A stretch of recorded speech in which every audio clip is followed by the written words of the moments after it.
Hello बच्चों, brainstorming question में next question है px is a polynomial function with real coefficient and leading coefficient is unity. Satisfy the identity that is x p x minus one बराबर x minus 26 px।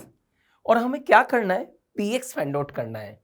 तो एकदम तो ऐसा दिमाग में आ रहा है कि px एक पॉलिनोमियल फंक्शन है और हमें डिग्री तो बताया नहीं, तो हम कोई n डिग्री का पॉलिनोमियल ले लें, a नोट x की power n plus a1 x की power n minus one up to an। लेकिन ऐसे तो ये क्वेश्चन बहुत ही लेंदी और बहुत ही बकवास सा हो जाएगा। हम कुछ और करते हैं इस क्वेश्चन में। तो अगर आप इस इक्वेशन को ध्यान से देखें और अगर मैं इस इक्वेशन में x को जीरो पुट करता हूं तो आप देखिए लेफ्ट हैंड साइड तो जीरो हो गया और राइट हैंड साइड क्या हो गया, -26 और p0, और इससे p0 की वैल्यू जीरो आ गई। और आप ध्यान से देखेंगे तो यहां पर एक चेन फॉर्म होने लगेगी। कैसे? अगर मैं x को 1 रखता हूं तो ये हो गया 1 इंटू p0 बराबर -25 और p1, और p0 की वैल्यू हम पहले ही फाइंड आउट कर चुके हैं। p0 की वैल्यू है 0, तो p0 की वैल्यू 0 है, तो इससे p1 की वैल्यू कितनी आ गई, 0। तो अब आपके समझ आने लगा होगा कि मैं अब क्या कर दूं, x की वैल्यू मैं 2 पुट कर दूं, तो 2 इंटू p1 बराबर -24 इंटू P2, और P1 की वैल्यू अगेन 0 है, तो अब इससे P2 की वैल्यू क्या आ गई, 0 आ गई। तो अगर मैं इस तरह से वैल्यू रखता जाऊंगा तो आप ध्यान से देखिए x बराबर 26 पर क्या होगा, 26p25, और राइट हैंड साइड ये पूरा 0 आ गया, और p25 ऊपर से 0 बनता हुआ आ रहा है, तो p25 यहां पर रखेंगे तो ये 0 बराबर 0 आ जाएगा। तो इस तरीके के क्वेश्चन में जहां पर भी 0 बराबर 0 बन जाएगा उसके आगे ये सॉल्यूशन देना बंद कर देगा।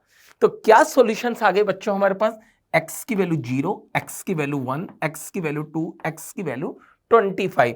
तो हमारा px फंक्शन क्या हो जाना चाहिए, क्योंकि लीडिंग कोफिशिएंट 1 दे रखा है मेरे पास, तो हमारा फंक्शन क्या हो जाना चाहिए, x minus 1, x minus 2 up to x minus 25।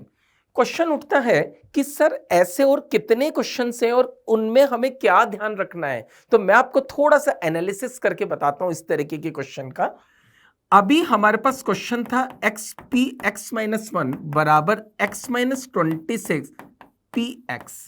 देखो ये जो क्वेश्चंस होते हैं यहां पर x x से x माइनस 26 की तरफ गया, यानी कि डिक्रीज हुआ, और p में x माइनस 1 से x की तरफ गया, यानी कि ये इंक्रीज हुआ। तो अगर एक डिक्रीजिंग है और एक इंक्रीजिंग है तो ये कहीं ना कहीं टर्मिनेट होगा, मतलब 0 इक्वल टू 0 आ जाएगा और वहां रुक जाना है।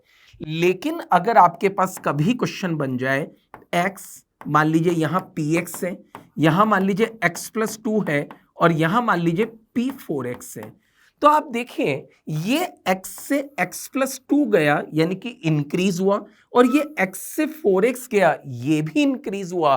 तो जब आप इसमें x की वैल्यूज रखने लगोगे तो ये कभी टर्मिनेट नहीं होगा, तो इस तरीके का px कोई भी पॉलिनोमियल नहीं आ पाएगा। तो मुझे लगता है कि अब जितनी भी बुक में इस तरीके के ब्रेनस्टॉर्म क्वेश्चन अगर आपको मिलते हैं या एग्जाम में कोई भी नया क्वेश्चन आपको मिलता है तो आप उसे कर पाएंगे। तो बड़ा ही इंटरेस्टिंग क्वेश्चन था ब्रेनस्टॉर्म, और आपके लिए अब नेक्स्ट होमवर्क है ब्रेनस्टॉर्म में जो आपको अब ट्राई करना है, और वो है ये स्क्रीन पर, जिसको आप कोशिश करेंगे और नेक्स्ट उसमें आपसे डिस्कस करा जाएगा। Thank you very much.